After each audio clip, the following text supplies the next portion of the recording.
Bonjour Kishori, Bonjour.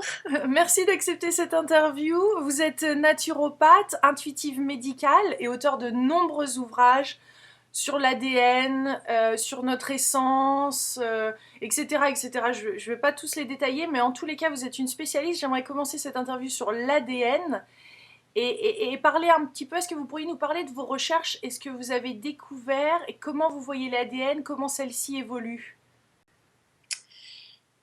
Je commencerai par votre dernier mot, l'évolution. D'accord. Peut-être que j'avais pensé au début avec l'ADN, je l'avais approché d'un point de vue de la kinésiologie et de la naturopathie pour pouvoir régler des problèmes et s'améliorer. C'était mon but. Je travaillais déjà comme naturopathe, comme intuitive médicale et je trouvais qu'avec la kinésiologie, on pouvait régler beaucoup de choses, mais quand les clients ou les patients, c'est toujours un mot difficile à choisir, mais les personnes qui me consultaient allaient mieux. Ensuite, quelque chose d'autre arrivait et on recommençait à zéro. Et je m'étais dit, on doit changer les programmes.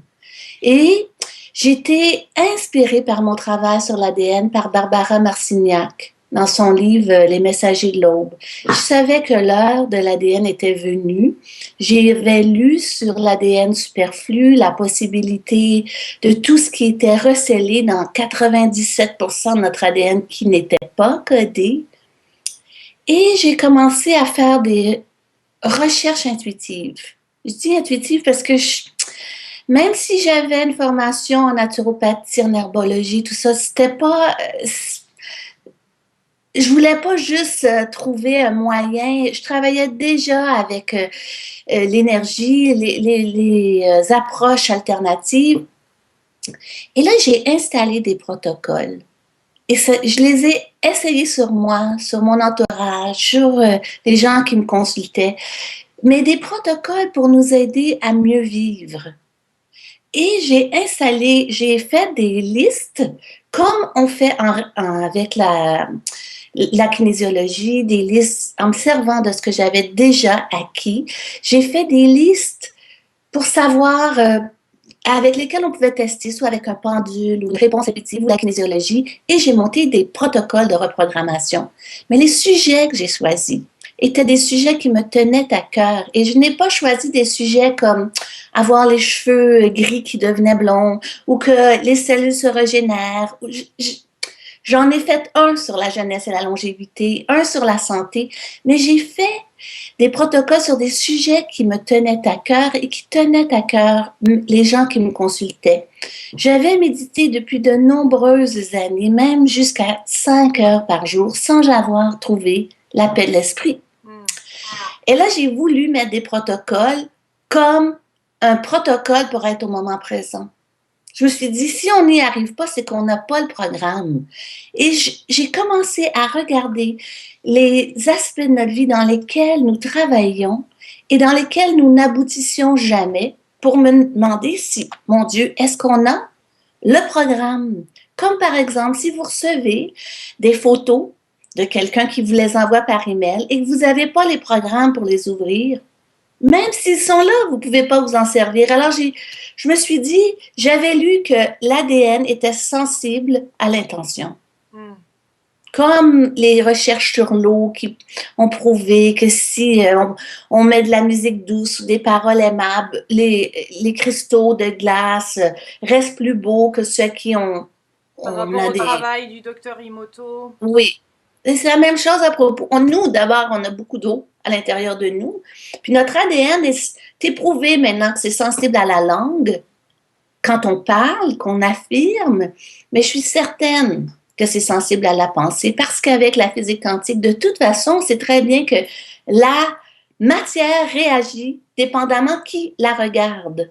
Alors, si je pense que mon ADN est figé et qu'il est dans les mains de scientistes, d'autorités en dehors de moi, là, je ris parce que je pense dans Star Trek, là, je ne sais pas si vous vous souvenez, mais il y a ce médecin qui est un clone qui décide finalement de travailler son propre programme lui-même pour se transformer avec ses techniques de science. Mais c'est un peu comme ça, c'est se dire, mon Dieu, est-ce qu'on peut rien faire à propos de qui on est?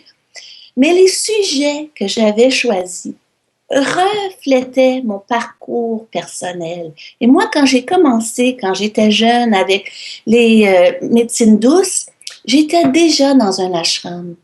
Pour moi, la spiritualité, la recherche de Dieu en soi était à la base de mon travail. Et mon travail était celui d'un pèlerin. Parce que quand on commençait la méditation et tout, on cherchait pas à s'améliorer, on cherchait à trouver Dieu en dedans de nous. C'était vraiment une approche très, très, très différente. On voulait arriver à notre plein potentiel. Et maintenant que je regarde en arrière, je vois très bien que tout ce cheminement-là avait tracé mes choix de protocole. Alors, j'ai fait un protocole, entre autres, sur l'implosion à l'intérieur de sa propre lumière.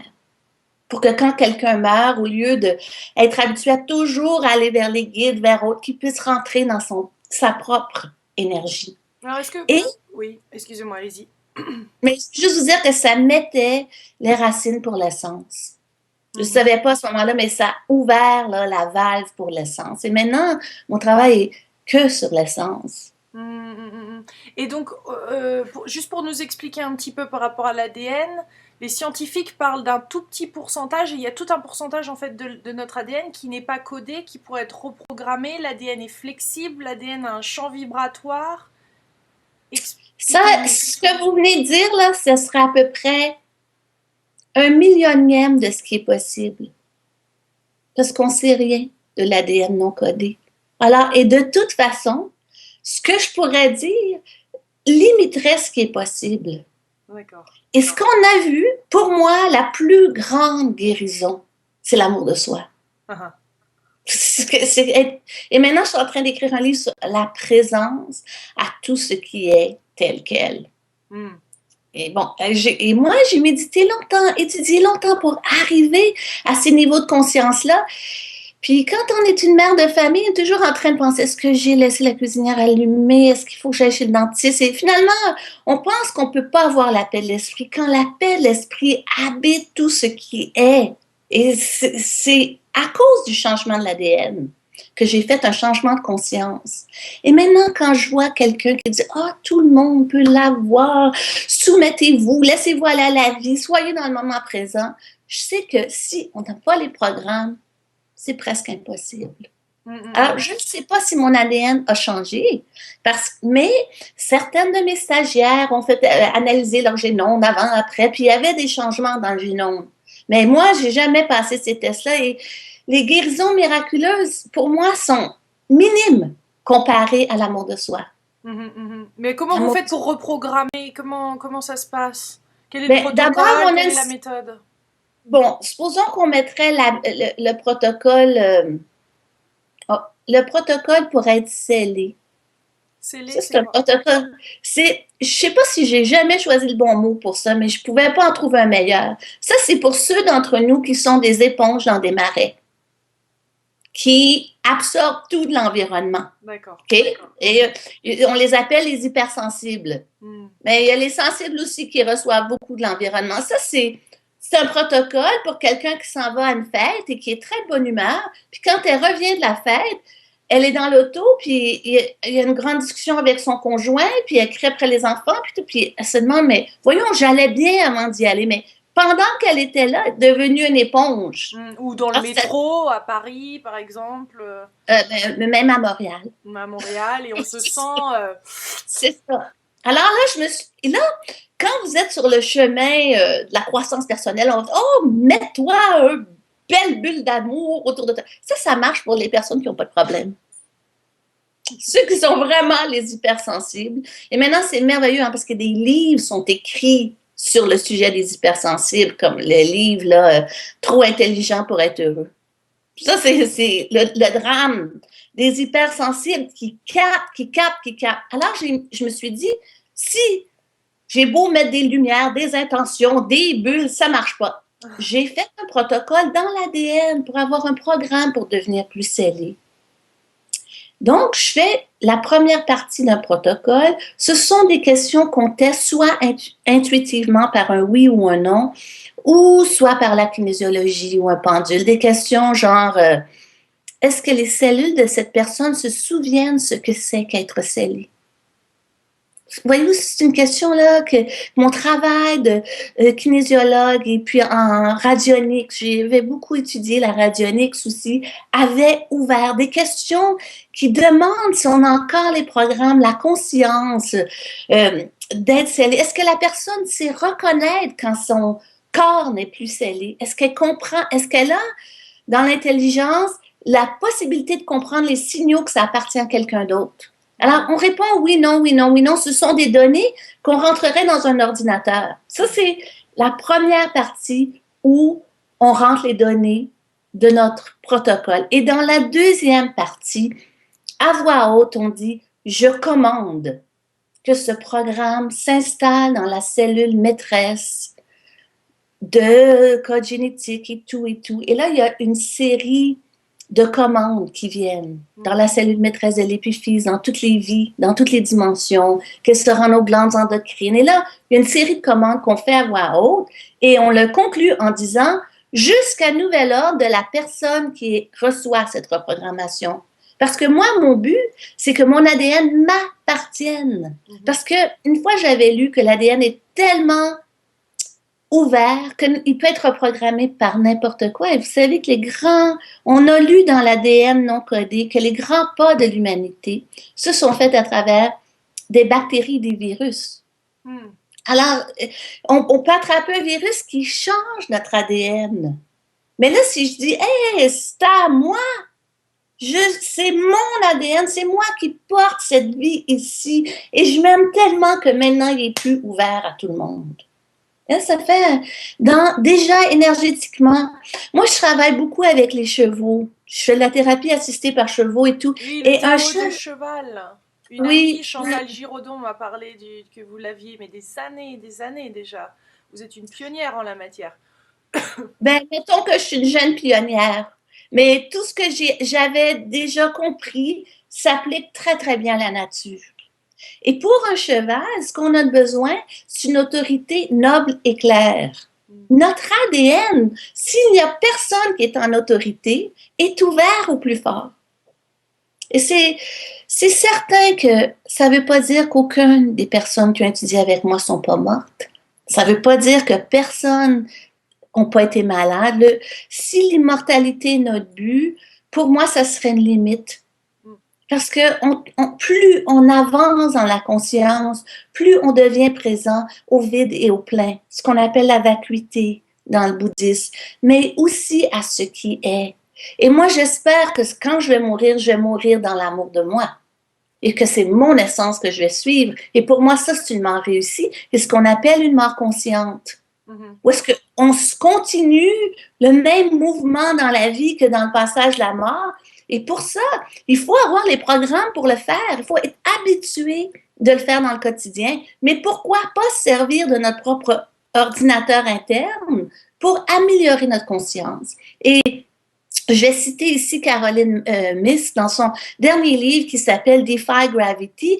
Elle dit que dans la thérapie dans les 20 dernières années, on a beaucoup travaillé notre histoire et ça nous a donné une guérison minimale parce qu'on a oublié de ramener le mystique. Et moi, je dois dire que mon travail était parti d'une façon assez cartésienne avec comment reprogrammer l'ADN pour qu'on soit en santé, pour qu'on n'ait plus jamais peur. Et finalement, ça m'a amené vers le mystique, aussi grâce à la physique quantique. Mon deuxième livre qui s'appelait L'ADN et le choix quantique, je l'ai fait avec comme coach au début mon fils qui était à l'université en physique. Et j'ai essayé de prendre les concepts de la physique quantique, pas pour en faire comme « oh, wow », mais vraiment les possibilités qui existent au niveau de la science pour les mettre au niveau de la conscience. Et finalement, maintenant que j'ai écrit Essence et surtout Convergence, pour moi, tous ces concepts-là se sont mis à faire des liens vers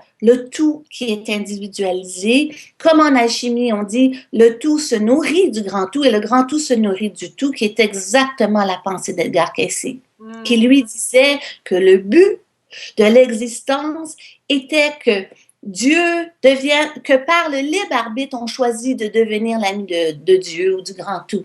Et c'est vraiment ça, là, de pouvoir, c'est ce que l'ADN a fait, m'a ouvert sur le tout individualisé et surtout grâce au point zéro, parce que sans le point zéro, j'aurais pas pu y arriver. On va en discuter un peu plus dans une autre partie de l'interview, mais je voulais vous demander, tout en restant sur le sujet de l'ADN, enfin tout est lié bien sûr, mais par rapport à la maladie, est-ce que vous trouvez, est-ce qu'on peut guérir des maladies qui pour l'instant sont incurables ou des choses qui, on nous dit, les médecins nous disent systématiquement prenez ce médicament, est-ce que pour vous, on pourrait trouver grâce à tout ça les véritables causes de la maladie? Là, je vais vous poser une autre question. Dans quel but? Dans quel but de Si trouver des quelqu'un, raisons, de se si libérer de ces maladies, de OK, redevenir en alors, bonne santé, de se... je connais du monde très, très en bonne santé qui n'ont pas la paix de l'esprit, qui ne savent pas pourquoi ils vivent, qui ne sont pas capables d'écouter leur voix intérieure, qui ne savent pas aimer. Des fois, la maladie est la porte qui ouvre vers l'essence. C'est bien malheureux qu'on doit passer par là. Ce que je trouve, c'est que mes recherches à moi ne sont pas dans ce but-là. Sont dans le but de l'amour de soi. Sont dans le but de l'appréciation de la vie, la révérence. Alors, c'est sûr, il y a eu parmi de mes clients toutes sortes d'histoires qu'on pourrait appeler des guérisons. Mais pour moi, si une personne est guérie mais qu'elle ne s'aime pas, elle n'est pas guérie. Mhm. Non, clairement. Alors, alors pour Pour moi, certains, la maladie vient d'un manque d'amour, donc c'est pour ça que je voulais moi, discuter je de ça trouve avec que vous. mettons que si quelqu'un avait le cancer et décide d'aller par la voie de la médecine traditionnelle, si elle le fait en s'aimant, pour moi, c'est une guérison. Et j'ai vu des gens guérir de la médecine traditionnelle, puis d'autres en mourir. Et j'ai vu des gens guérir de la médecine naturelle et d'autres en mourir. Pour moi, c'est si je suis avec mon essence, le chemin du Tao va m'être ouvert et c'est celui que je vais suivre. Et le chemin du Tao est parfois grand et parfois petit, parfois en santé et parfois malade. Et c'est Mais l'essence, donc c'est notre essence qui nous guide après, pour moi, qui nous met nos objectifs en fait, plutôt que pour l'inverse. moi, oui, exactement. Exactement, exactement. Pour moi, l'essence, c'est le compas sur la voie du Tao qui n'arrête pas de changer de direction. Mhm. Parce que j'ai déjà eu des moments où dans ma vie, j'ai pensé que j'étais enfin arrivée. Et là, chaque fois qu'on pense qu'on est enfin arrivé, avez-vous vu ce qui arrive? Quelque chose de nouveau qui défait l'équilibre. Alors, le but pour moi, ce qui est conscient et continu, n'est pas la santé, la richesse, l'amitié, l'amour, c'est la relation de présence avec le vide et le plein, avec soi constamment. Pour moi, ça, c'est le cœur. Mhm. Et je trouve que l'année 2010 est ouverte à la fréquence du cœur, c'est clair, je le sais à l'intérieur de moi, et l'ADN peut complètement collaborer. La façon même que j'utilise les protocoles. Au début, vous aviez un problème, mettons, on va dire un problème d'être scellé, justement. Je vous faisais le protocole pour être scellé. Maintenant, j'utilise plus du tout les protocoles dans cet ordre-là. On demande, est-ce que dans cette situation-là, je pourrais amplifier, ancrer mon essence? Je pourrais la déployer et l'installer en plus de m'accepter telle qu'elle au point zéro et m'ouvrir à la vacuité du cœur. Si c'est non, combien de protocoles je dois faire pour arriver à ça? Mm. Donc, notre travail est toujours combien de protocoles, même si je vais chez l'acupuncteur ou que je vais dans n'importe quoi, le but est de me servir de chaque intervention que je choisis dans le but d'être dans le cœur, dans l'essence et au point zéro. Et j'ai maintenant une constante. Même quand je travaille, là, j'étudie le connected riding, qui est une façon de connecter avec le cheval qui est totalement différente. Dans notre corps, on porte l'alignement, le cheval nous copie, on le recopie, et là, il se passe des choses extraordinaires au niveau du système nerveux central. Le travail que je fais là n'a qu'un seul but, me ramener à la vacuité du cœur et à l'essence. Et c'est l'essence et la vacuité du cœur qui fait qu'on guérit. Et c'est ce que Caroline Myss dit. Elle a dit qu'elle a vu personne qui avait guéri. Parce qu'on peut se guérir du cancer, il va revenir dans 5 ans si on n'a pas guéri le non-amour de soi à l'intérieur. Moi, et le non-amour de la vie, même si Et ça, c'est mon approche, c'est qu'on n'a pas besoin d'être parfait pour l'aimer. On peut choisir. Je peux choisir d'aimer la vie, même si j'ai le mal de vivre. Parce que le mal de vivre est une énergie tellement forte qu'au lieu de le mettre en autodestruction, je le mets en régénération des cellules. Mais j'utilise cette énergie-là comme une énergie brute. Mais j'aurais voulu, moi aussi, qu'on guérisse et qu'on soit des beaux Vénusiens, là, tout plein d'amour. On est sur la Terre avec nos deux pôles, notre nuit, notre jour, une planète féminine avec des émotions, des serpents, des ciels bleus. Notre travail n'est pas d'être des Vénusiens ou d'être des extraterrestres heureux. Notre travail est d'arriver à s'aimer pendant qu'on vit ici. Et ça, là, c'est un art extraordinaire. Et c'est nous qui allons devenir les maîtres de la troisième dimension pour que les autres nous canalisent pour savoir comment fonctionner quand c'est si dense. Imaginez si ici, vous trouvez le moyen de vous aimer pendant que vous êtes mal dans votre peau. C'est tellement plus difficile que si vous êtes un ange. Tu sais, avec vos belles ailes et tout. Dans la densité, la pollution, la fin d'un âge, dans tout ce qui se passe présentement, rester présent est une œuvre de maître, de maître. Et c'est ça, il faut qu'on honore, nous, qui sommes les entités qui avons le courage de vivre ça et de choisir l'amour à travers ça. C'est vraiment là, au-delà de tellement. Si seulement on pouvait donner un peu de crédit et s'aider avec les outils. Caroline Myss a dit qu'on a posé des questions de mystique. Qui suis-je? Que suis-je venu faire ici? Et que là, on tombe dans la nuit noire de l'âme que Saint-Jean de la Croix parle. Et elle a dit, là, vous tombez là-dedans et vous pensez que vous faites une dépression. Vous allez prendre des antidépresseurs quand, en fait, vous rentrez dans l'aspect mystique de l'incarnation. Et c'est là que nos outils nous servent. Et pour moi, les protocoles de l'ADN et les exercices que j'ai sont des outils qui marchent très, très bien dans ce parcours-là. Alors, mon chemin, qui avait commencé comme un pèlerin, mais il nous manquait le point zéro. On travaillait juste avec la lumière. Quand il faut travailler avec la lumière et la noirceur, les deux qui coexistent comme en physique quantique dans une matrice où chacun occupe des points différents et coexiste. Et c'est cette force de coexistence qui fait qu'il y a de la vie, il y a de l'énergie. Rien n'est séparé dans le cosmos. Rien, tout est interrelié. Et on avait approché notre guérison en séparant tout l'aspect de nous qui nous semble négatif ou noir, au lieu de comprendre que c'est l'inter-relation, la coexistence qui crée la vie. Et donc c'est ce point de convergence qui est le point zéro. Est-ce que vous pourriez nous parler de cette importance de comprendre le point zéro? Supposons que vous ayez un aimant